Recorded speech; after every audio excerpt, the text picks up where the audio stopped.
Yeah, go ahead. Yeah. Okay, thank you. So I'm sharing my screen.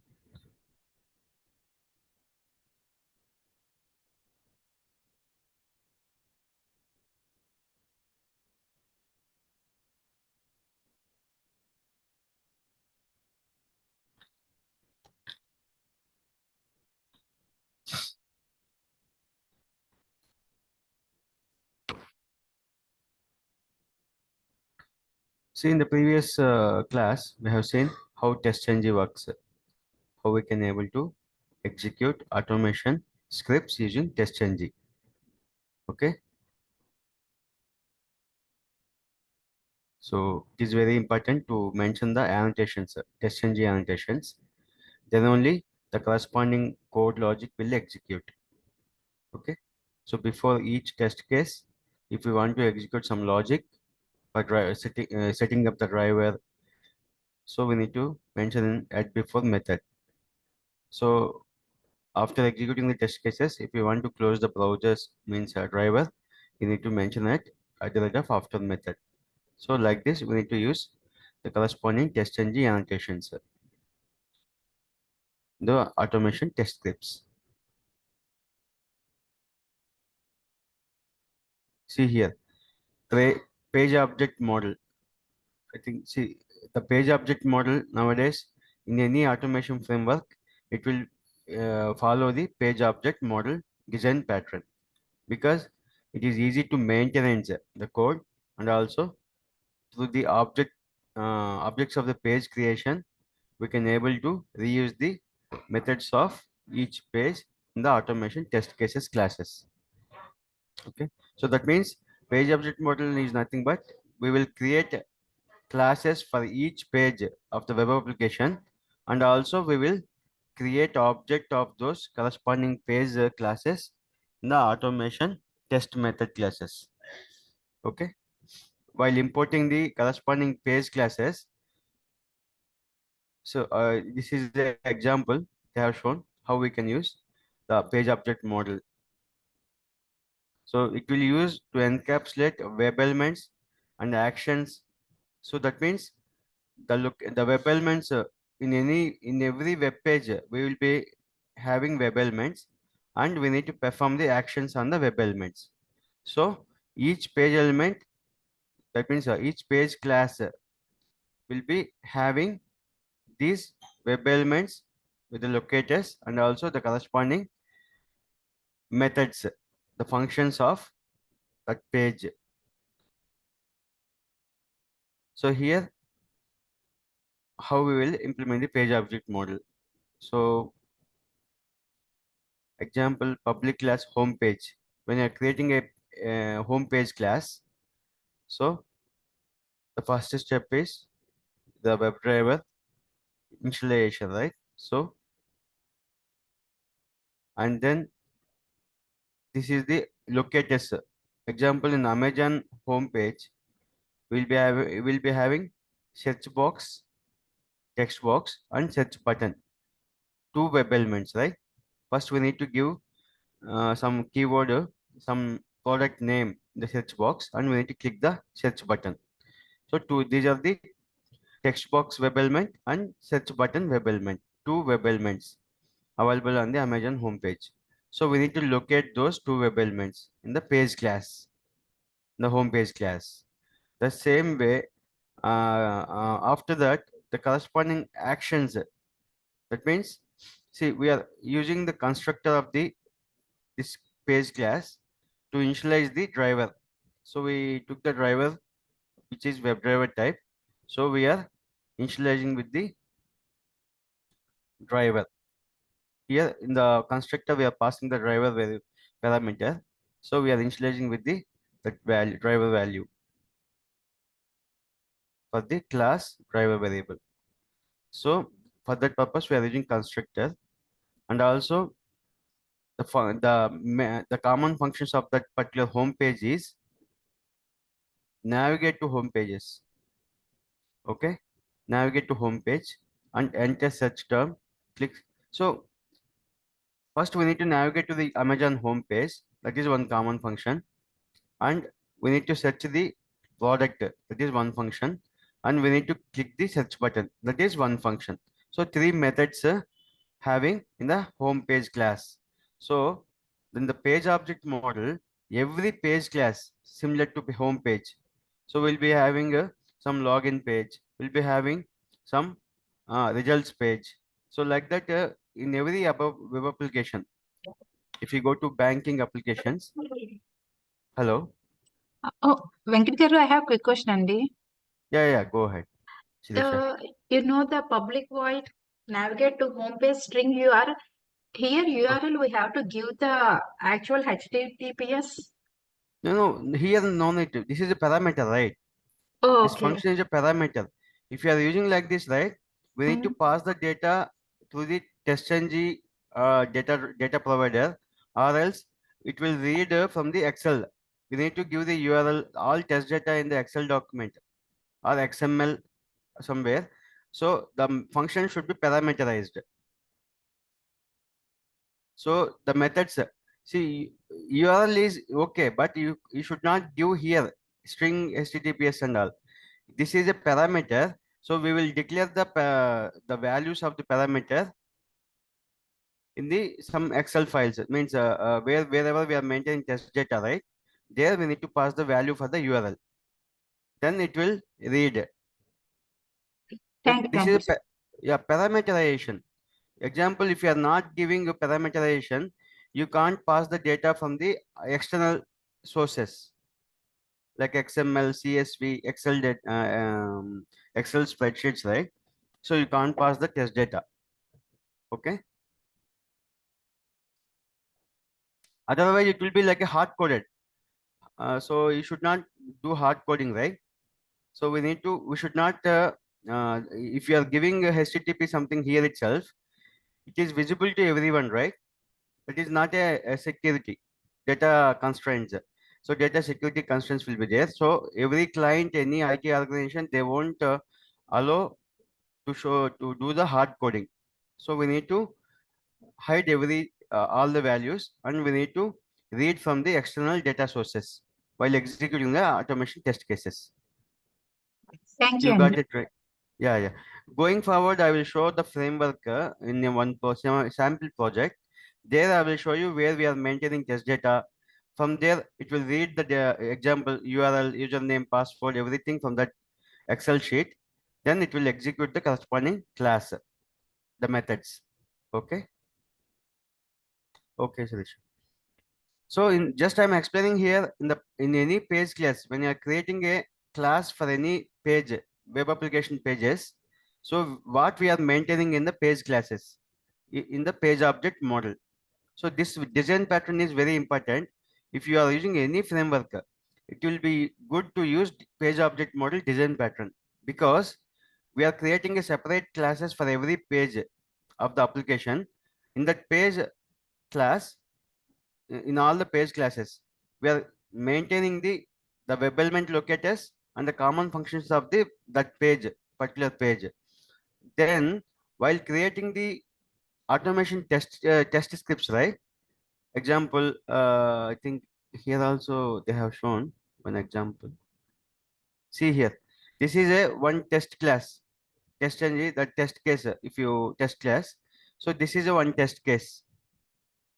What in the test case, what you are doing, you have imported the home page.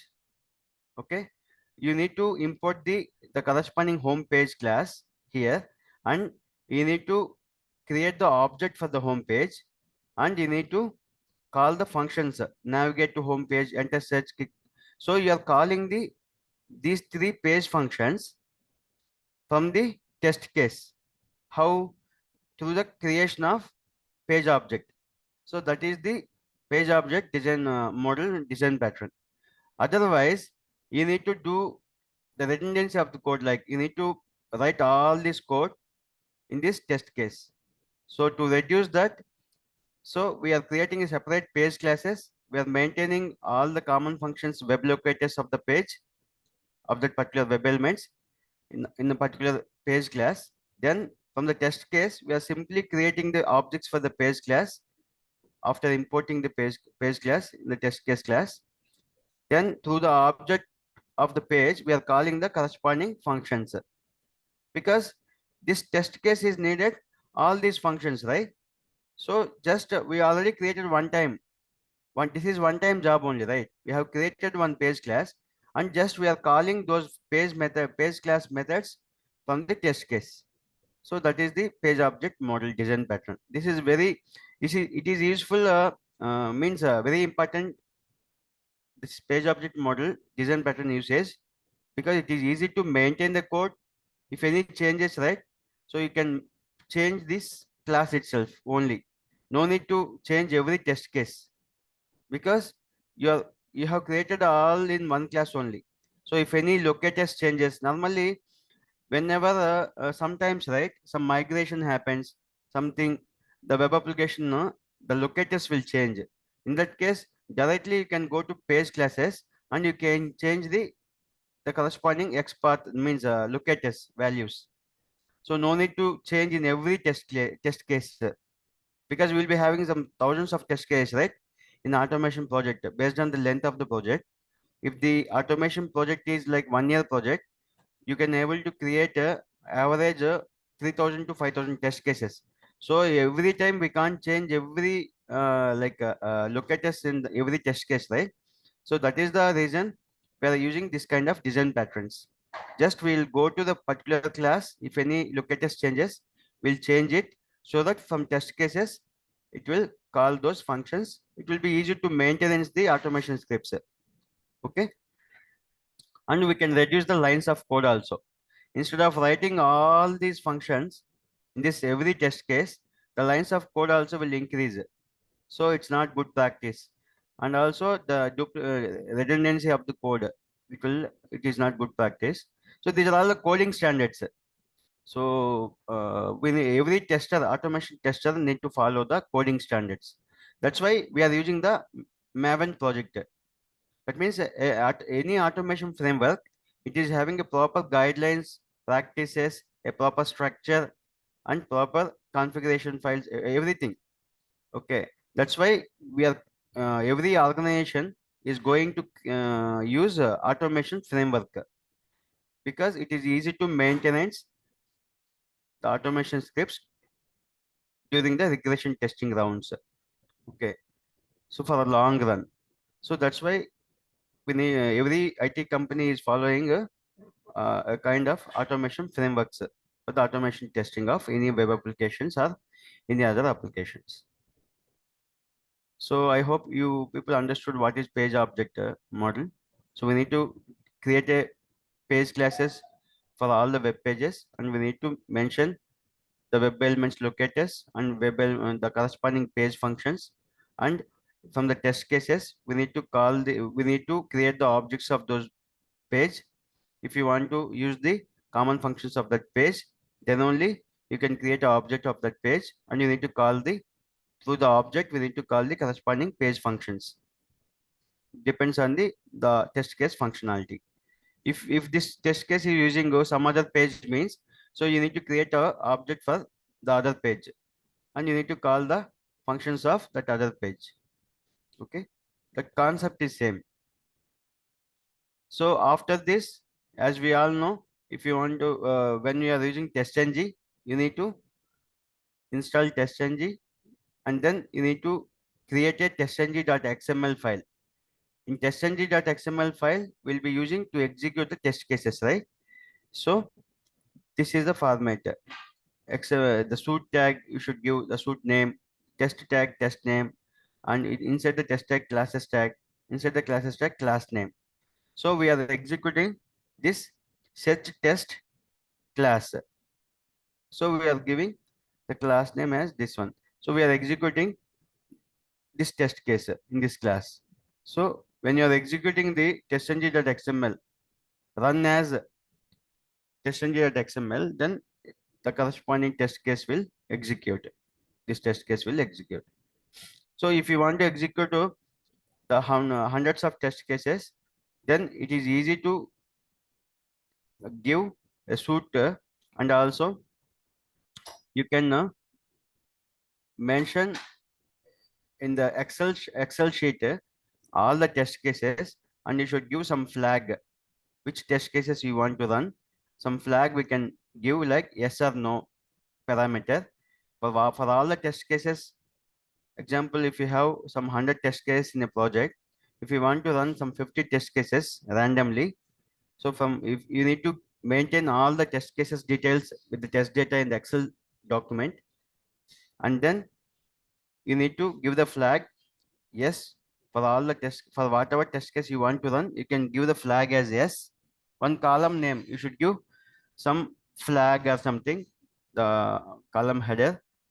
Then you can give yes, whatever test case you want to run.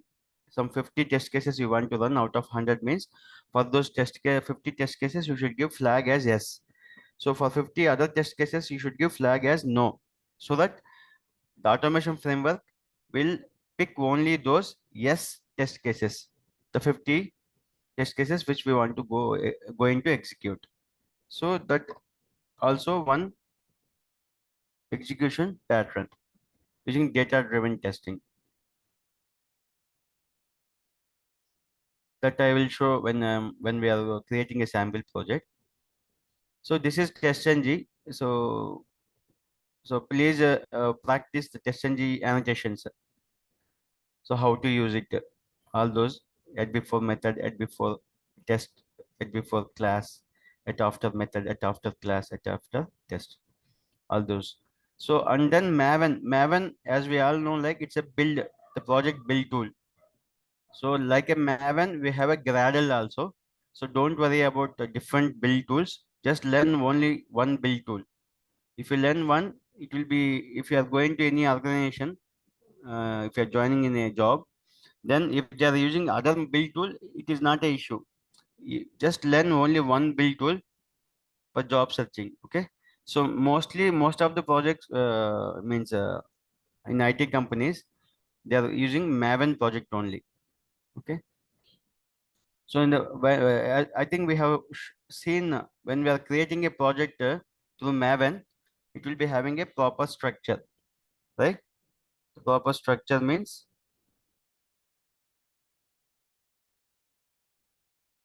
so like this. If you are giving a Maven project, so it will be having a source main Java, source test Java, and form.xml, and some source test resources. Some it will be having a proper structure where you can define the page classes, utility classes in a source main Java, and test cases classes in source test Java, and configurations and test ng XML files in test resources folder. So we'll be having a proper structure when you are creating a Maven project. So it will be easy to maintain the code, and also it is having proper structure to execute the automation scripts. So they are giving a see example in some organizations, some projects will use IntelliJ IDE or Eclipse IDE. So you just learn Eclipse. The process is same for if they are using any other IDE. So don't learn multiple tools. So stick to the one tool only. Just we are learning Eclipse IDE. So just learn Eclipse IDE. The same way, how to create a project in Eclipse means the same file new Maven project. In Eclipse IDE, you need to select go to file menu, submenu new and Maven project. Then we need to select the option create a simple project. One radio button will be there. I think we have seen in the previous session. So we need to select for practice purpose. We need to select a create simple project and click next. Then we need to give the group ID, artifact ID. You can give any names for any naming convention. Then you need to click the finish. So like this. And when you are creating a Maven project, then automatically this folder structure will create, right? This similar folder structure. Here you can find pom.xml, pom.xml. So in the pom.xml, you need to give this code. In the project tag, it will be having all this Maven project information, what kind of version we are using, all this information. So by default, you can find this. And also till here you can find. And this is the example group ID. You can give com.example.selenium. You can give anything, just for a proper naming convention, they are giving a group ID like this. And artifact ID means the project name, Selenium Maven project, right? If you see here, Selenium Maven project. So they are giving Maven project name as Selenium Maven project. You can give other names also. So and version is so first the project versions will be there, right? So version 1. So it is creating a jar files, right? Creating a project as a jar. So this defaultly, when you are creating Maven project, the pom.xml will having this information, and you need to add additionally this dependencies. Whatever tools you are using in your automation framework, example, you are using for your automation project Selenium, then you need to use the Selenium dependency. And if you are using a WebDriver manager, then you should give the corresponding dependency. And TestNG, when you are using in the automation project, you should give the corresponding dependency of the TestNG. So you should give all these dependencies in pom.xml when you are using in your automation project, and you should give the proper versions. This is very important.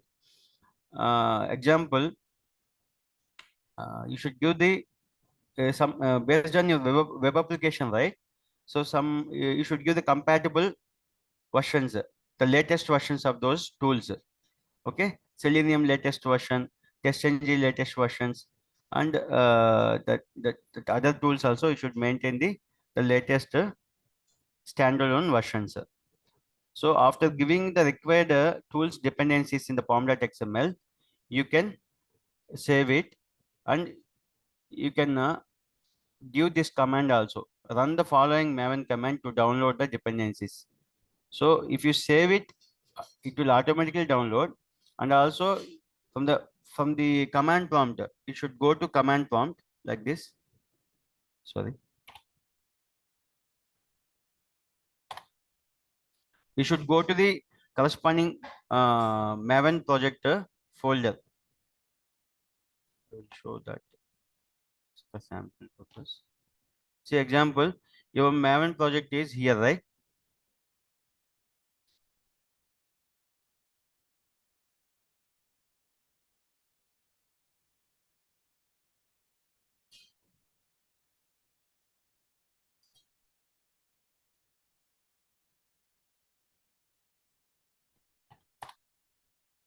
You should give like this. Go to the corresponding Maven, then you should give Maven clean install like this. Okay, and it should enter. So from the project path, that means just why I am showing, right? Wherever the project is creating, you should go there. Then you should give these commands: Maven clean install. If you give this command mvn clean install, then automatically the corresponding the versions, the tools versions, right? The Maven dependencies, it will download. I think Eclipse IDE we have seen, right? The Maven dependency folder, it is having all the dependencies libraries, jar files. So that is the purpose. And through Maven command, from the command line, we should give this command. Otherwise, if you save it after giving dependencies, if you save the file, then automatically the Maven dependencies will be downloaded in your Maven project. Or else you can give Maven clean install command from the command line. Automatically all dependencies will be downloaded. And also we should maintain the directory structure in the Maven project, right? So src test Java, here we are maintaining the test cases, right? This is com example Selenium is a package. There we are maintaining this is also test package, and under this we'll maintain the automation test classes, test scripts. And SRC main Java here, common example Selenium is a package. So under the package pages, we are maintaining the page classes. That means we should give the proper the naming conventions, the proper folder structures, the directory structures. So while creating the test classes, we should give proper directory structures in the Maven project. So in the above, they are showing right like this. SRC main Java test packages, something like that. So we should do proper directory structures. So base class. See, base class is nothing but in any automation project, we should maintain one test base class. That means the base class is having the common functions which we are using across all the test cases in a project. Okay. What are the common functions normally? This installation of the driver. This is a common method. Fitting the driver is a common function. And also login function also common, right? Example, Amazon web application. You are writing some 100 test cases in Amazon for the Amazon web application. So to execute those 100 automation test case, the common functionality functions are login function and open a application, that is common function. Login into application, common function. And the same way, whatever the common functionality is, right, we should maintain the corresponding methods in the base class. Okay. So in any automation project, all the common functionalities, functions, methods, that means common methods, we should maintain in the base class, so that we can import this test base class in the child classes. Example, this is the test class, such test, which is extending the base class. That means public class name is test case class is the test class name is such test, and which is extending, that means inheriting concept. The Java inheritance concept. Extends means we are inheriting the parent class. What is a parent class here? Test base. That is base class. Why we are importing? So why we are inheriting the using extend keyword? Why we are inheriting the test base? Because this search test we need to use all these methods. What methods? Setup method, driver setup method, driver teardown means quit the driver methods. So we should use all those methods in every test cases, right? That's why instead of writing all these functions repeatedly in every test case, we are maintaining the common functions in a base class, and we are extending the base class so that we can call the base class functions in the child class. This is a Java inheritance concept. So that's why Java is very important in any Selenium automation project. Okay. So when we are inheriting the parent class, if you see here, what we are doing here, just Amazon search, one method name we are creating, and we are opening a Amazon web application, and we are locating the elements. Okay, using the find element method, and also we are verifying the page title. Okay, if you see here, setup method is used for the driver installation setup.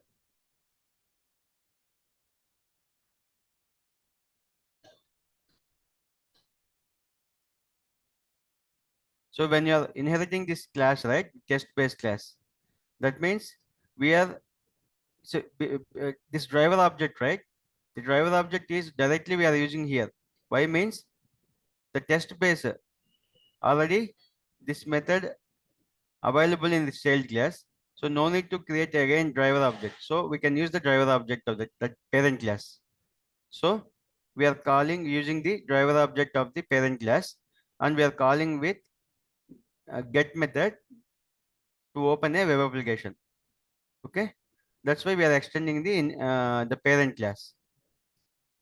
So using the parent class object, we are calling the get method of driver. So the same way, when we want to quit the browser, the driver, we can call driver.quit method also. So that is why we need to maintain a base class and we need to give all common functions. This is only example. They are showing only two methods. Normally we can create, maintain all common functions of web application. As I mentioned, login function, search functionality, and also example in a web application, we'll be having a text boxes, radio buttons, drop downs. So we can create a common function for every action. Example, we can create a common function how to send the values to text box. So we can call that method, and we can in the corresponding test cases, we can pass the corresponding data. But the functionality is same, right? Clicking the text box, clicking the button, select the radio button. That is the common method. If you go to any web application, if you go to any web method, web pages, if you are come across all these web elements like a text box, drop down, and buttons, you need to perform the same actions.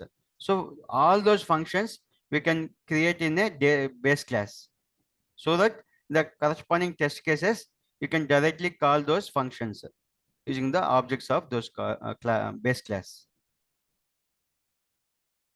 In automation project, it is very important to maintain the base class. Otherwise, it will be very tough. The lines of code will increase, and it is not a good automation coding. The standards. The coding standards means the good coding standards means we should maintain a single base page. Okay, and you can sometimes they are creating one or two base pages also based on the common functionalities. Complexities. So in the automation classes, we need to import extend those base classes to utilize the methods of those the common methods of those base class in all the test cases. That is a good practice.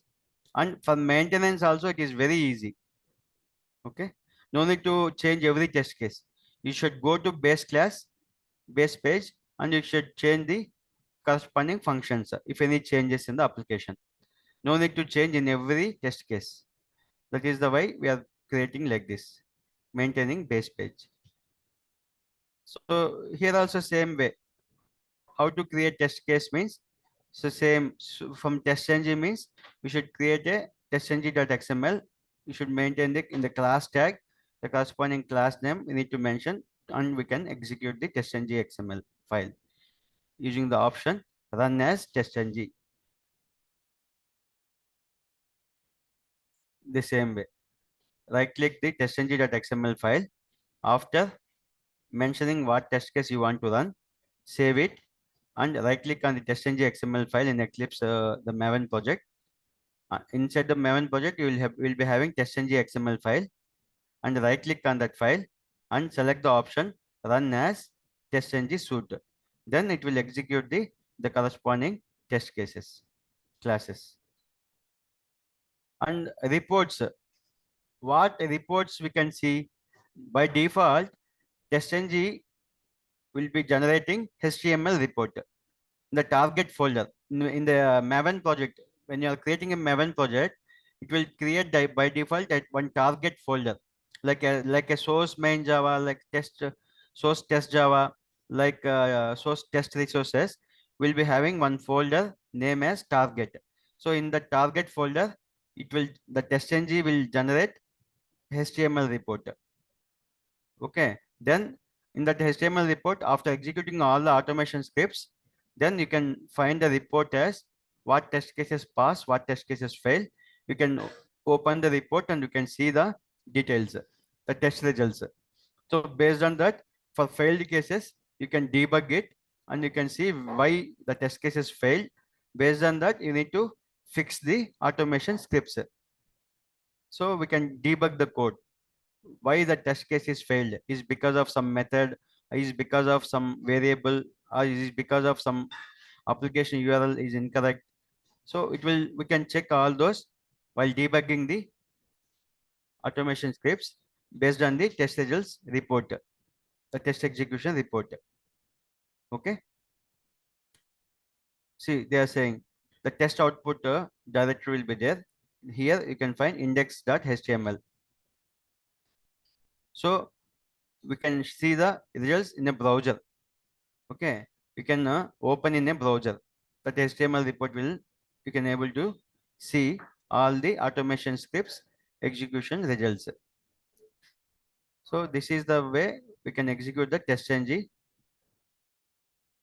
through the test ng in any automation test cases. And we can see the test ng HTML report and enhancements. See, in the automation projects, normally these are the useful enhancements, means benefits. We need to follow this. The page object model. So this is the one, as we discussed few minutes back. This is the design pattern. If you use this, then the refactor the locators and methods into page classes for maintainability. For maintaining the automation, the project, right?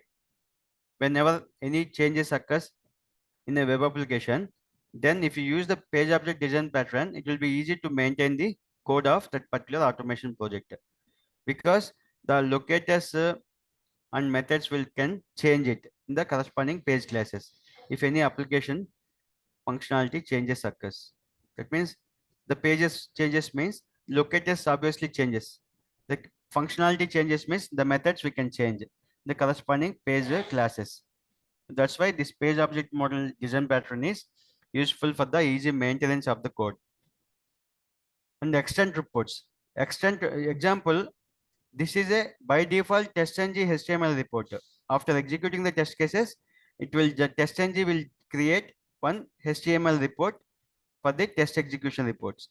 But for as enhancement, that means we can create a customized extent report. For this, to use this extent report, we need to pass the corresponding dependency. Okay, like this. You have seen here, like dependencies, right? For every automation tool, you need to use a dependency, the version number you need to mention which you want to download. The same way for the extent report also, the extent report library. That means if you want to use the extent reports in your project, then you need to give the dependency of the extent report, the version of the extent report. Then you can able to create the customized reports. That's why add custom HTML reports for better insights. Example, this HTML report, it is having the details. If your client is asking you to use the extend report, or it will, as a vendor, you are the employee of your organization, right? Then your organization is suggesting you to use the extend report, because this is a very detailed report. You can custom we can do customization here. This is a by default testng will generate. This is we can create our own customized report, HTML report. So based on the client need, we can mention all the things in the extent reports. That's why nowadays most of the automation projects in any company follows extent reports. And advanced of after the current trend of the reports are Allure reports also. ALLURE, Allure. The Allure reports also the advance of extent reports. So mostly some organizations and most of the organizations using extent reports, and few organizations they are going for the latest Allure reports. All are customized reports only. So we can customize the report structure based on the client need, and also for look and feel purpose, for easy readability. For easily we can read the report. What details we can read from the report for understanding test execution results. So that's why we can go for extend reports, the customized reports creation in any automation project. And other feature is these are all advanced features. So these are the very important features. If you use in any automation project, it will be good actually. Then your client will get a confidence on your vendor. That means on your company.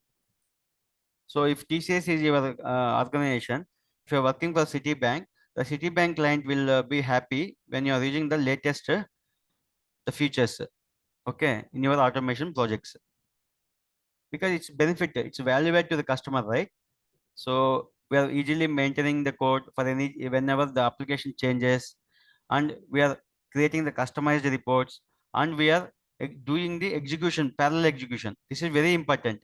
If customer, if client is asking you, if any project, one application having 1,000 test cases, example I'm saying, if your project is having 1,000 test cases, you created a for a 6 months time with a 10 automation testers created 1,000 test cases in 3 months or 4 months, example. Then if you want to execute, for designing the test cases it took 3 to 4 months. For the execution it should not take more than one day, right? So in that case, if you want to execute 1,000 test cases sequentially instead of going for parallelly, each test case will take 2 minutes time. Okay. So in that case, you should execute the test cases. 1,000 test cases means so 2,000 minutes. That is a huge time, right? So instead of that, you can go for parallel execution. Parallel execution is nothing but the 1,000 test cases we can run in a 3 browsers or 5 browsers, the browser instances. It will open multiple browsers. And example, if you are running in 3 browsers means uh, it will split the test cases, the 1,000 test cases across 3 browsers. On an average, 300 test cases or 350 test cases will run in every browser parallelly, not sequentially. Example, 300 test cases run in one browser, other 300 run in other browser, the no, final 300 run in the third browser. That means all 1,000 test cases will run in 1 to 2 hours when you are going for parallel execution. That is the benefit of advantage of using parallel testing. So if you are running it sequentially, it will take one day time. Okay, 8 hours or more than 8 hours. But if we are using parallel execution, you can run in within a 2 to 3 hours maximum, because of we are running all 1,000 test cases parallelly in multiple browsers. So in multiple browsers means if you are using 3 browsers, application open in 3 browsers, and all test cases split it across 3 browsers. So 1,000 test cases will split across 1,000 divided by 3 means so around 330 cases will run in each browser. So that is the advantage of parallel execution. So automation frameworks nowadays they are using all these advanced concepts, which will be benefit to the client also. And obviously, if you are giving value add to the client, benefit to the client, so you will get a business, right? The client will give more business to your company. So they will give more automation projects. So that's why we need to use all these advanced features, enhancements in the automation framework. How we are using parallel execution concept? In the test.ng XML, we have test.ng XML, right? This is a test.ng XML. So in the test.ng XML, you have a suit tag, right? Suit tag. In that suit tag, you need to pass the parallel keyword. Parallel equal to methods. Thread count equal to 3. So like this, when you give this one, it will run parallelly in 3 instances, 3 threads. Okay. So this is the way we can run the parallel execution using test.ng through the test.ng XML. This is a suit tag. Here you should give the parallel keyword and thread count. This is a one way. We can do parallel execution multiple ways also. Currently, I am showing only through TestNG XML. So we can do through grid also. When you're using Selenium grid, right? The Selenium grid, if you remember, when I started the Selenium concept, we have four components in Selenium suite: Selenium IDE, Selenium remote control, Selenium WebDriver, Selenium grid. That Selenium grid will be used for the parallel execution. There, you should maintain the host one machine as a server and other machines as nodes, local machines. So, example, when you are running, when you want to run some 1,000 test cases in three machines, so you should use three nodes in one server, other one machine as a server. Then the uh, client server technology, that's one. So from the host, you can trigger running all 1,000 cases in three local system, three machines, node machines. That is the other way to execute the automation scripts through parallel execution through Selenium grid. That is another option how to do parallel execution. But when you are using TestNG, you can go for using TestNG by mentioning the parallel keyword and thread count in the suit tag inside the TestNG XML. Sorry.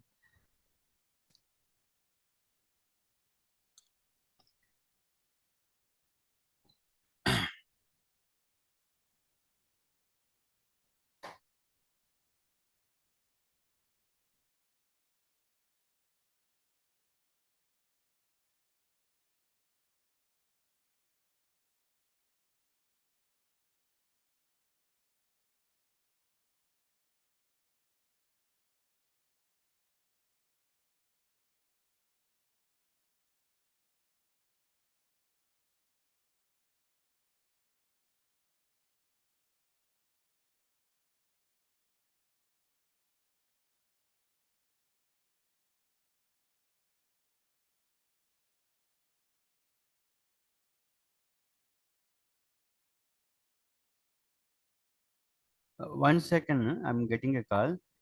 Thank you.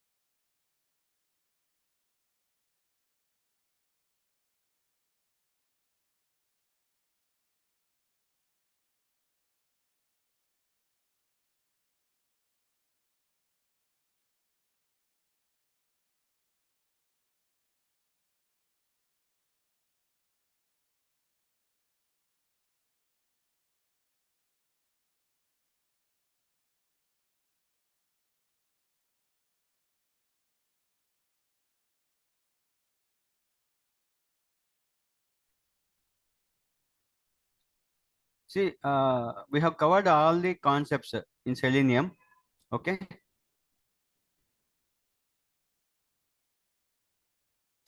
We have covered all the locators. Okay. All the locators,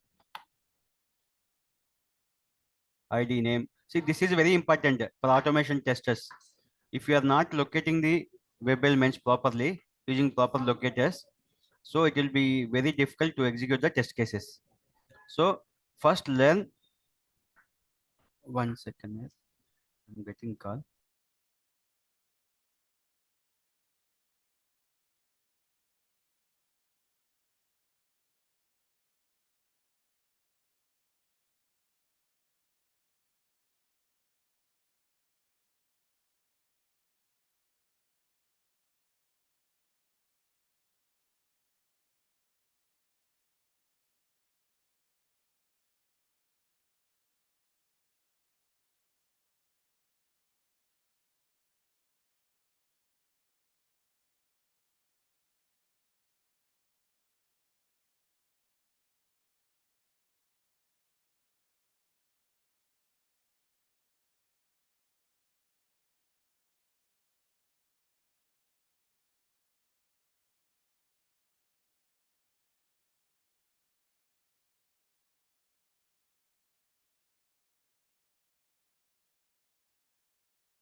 See, first in Selenium, please practice how to use locators, okay, to inspect the web elements. That is the first important thing when you're creating the automation test cases. Otherwise, if you are not using a proper locator, if you are not able to identify the web element, your automation test cases will fail. Okay, that is the first you need to maintain. Means you need to know how to inspect the web elements using the proper locator. Please practice all these locators. ID, name, from the DOM structure, right? HTML source code I have shown, right?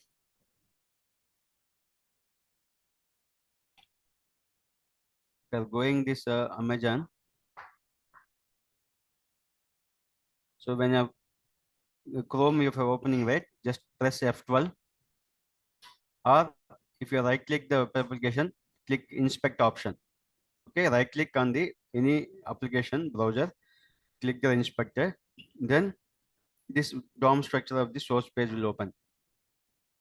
So HTML code you can find here. So you just point the cursor, you can select any web element. This is text box, this is a title, and these are all links, address link. So if you point anything, it will highlight the corresponding attributes and properties. Anchor tag means this is link. This is a link, web element link. This web element is a link. So anchor tag, if any link means it will find, you will have the attributes and properties in the anchor tag. Okay, using ID, using class, attribute, value, you can find, you can inspect the web element. ID locator you can use. So ID at the rate of ID equal to, if you pass this value, it will identify this web element. So using name, so you'll be having some name attributes. So you can use some name also. If you have a name, you can use. Otherwise, you can go for ID only. Okay. Example, if you use, if you are using this one, if you see ID is here, the class attribute is here. Okay. Name also here. If you see for this web element, you have name also.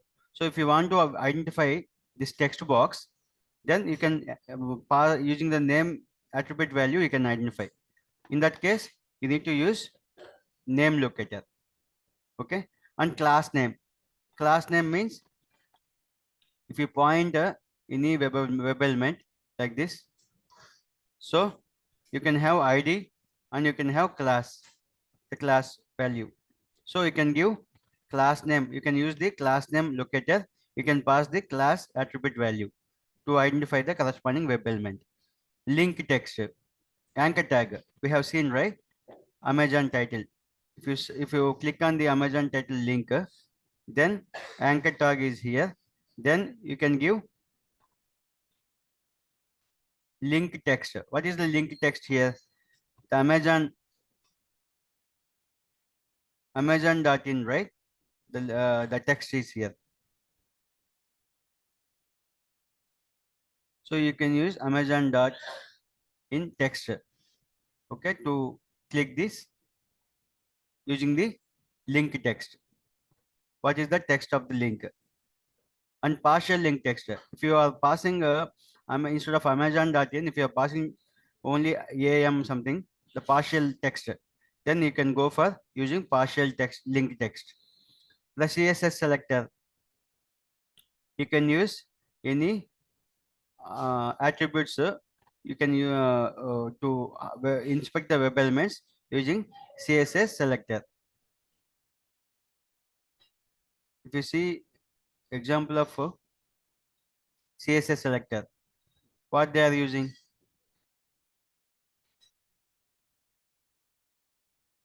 inspect CSS by means class, CSS selector is a locator, then they are using button.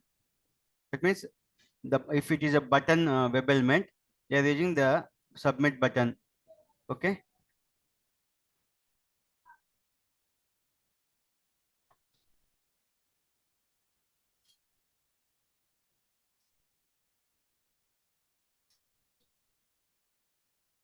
See here, submit button.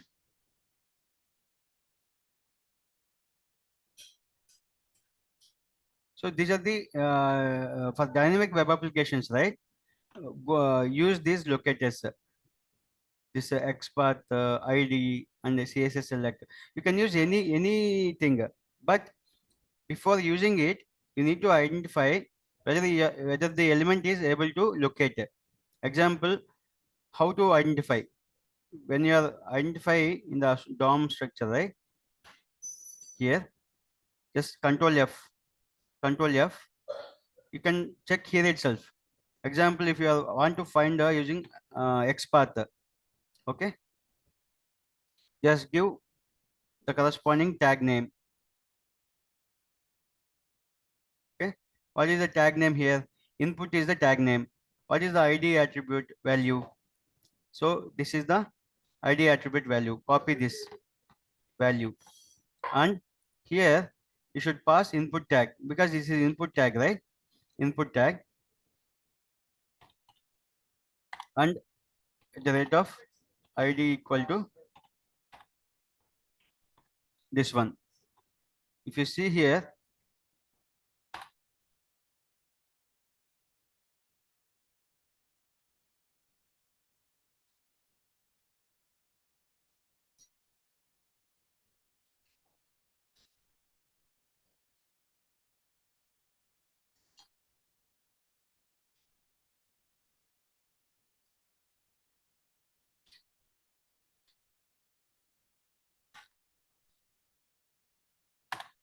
if you see, if you are, this is the way to identify whether you have written proper locator.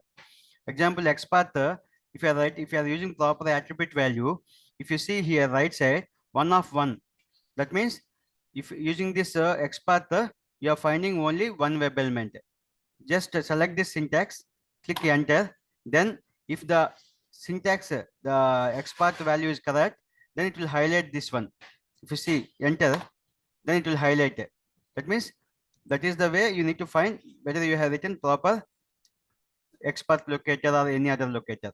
So in the DOM structure itself, using Control F, you need to write the syntax and enter it. Then it will give highlight those corresponding web element. That is why that's how you need to check whether you have written proper proper locator values.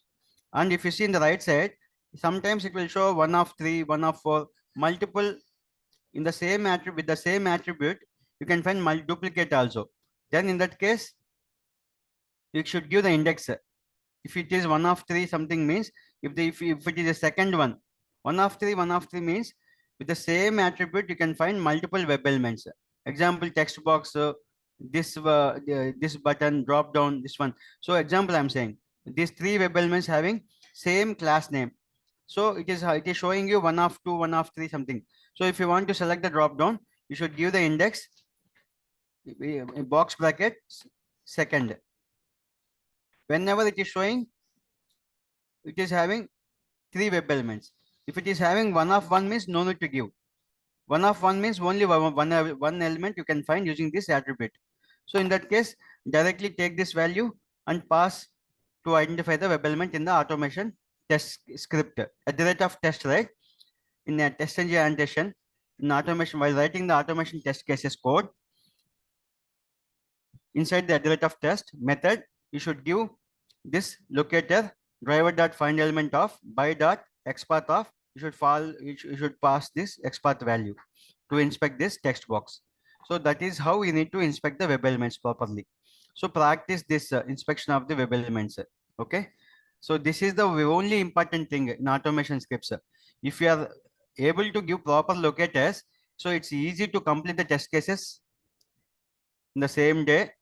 So on an average, based on the complexity, every automation tester able to create, if it is a complex test case, one in a day, one or two test cases can able to create any tester. If it is a low priority cases means you can able to create 4 to 5 test cases. So how you can able to create those test cases? If you are using proper locators, then you can able to identify the web elements in the web pages. Then you can able to perform the actions on the web elements. because test cases is having actions only, right? If you want to design the test cases, you need to identify the web elements. Example, in this test case, right, you need to pass the value, example laptop, okay, and you need to click then laptop, this is the results, laptop results, so this is one test case. Then if you want to design this test case, you need to identify this text box, you need to enter the value, and you need to click the search button, all these steps, right, actions. You need to, if you need to write the proper actions. If you are giving proper locators, identify the web elements using proper locators, then only you can complete the test case within short time in a day. So that's why the locators is very important role in the automation testing. Okay, so like after that you can write the syntax like this. One second, guys.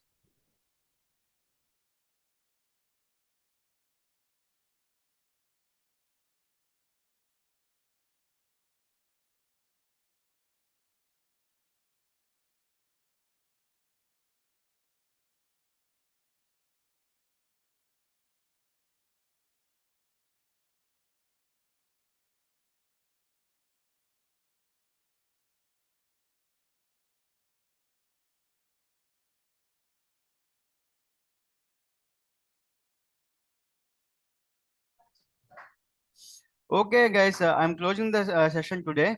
So just go to the material and practice all this. And next session, I will show a small application because we have completed the Selenium concept also. So I will show a small application, Amazon or any Flipkart, anything. I will show you to create one page class, one or two page classes, one or two test cases, and how to run using TestNG. And you can see my previous sessions, and you can install the Maven TestNG. You can create a Maven project in your Eclipse IDE and start practicing. So I will show in the next session how to create a simple project using Maven project in Eclipse IDE. Okay, thank you all. Have a nice weekend.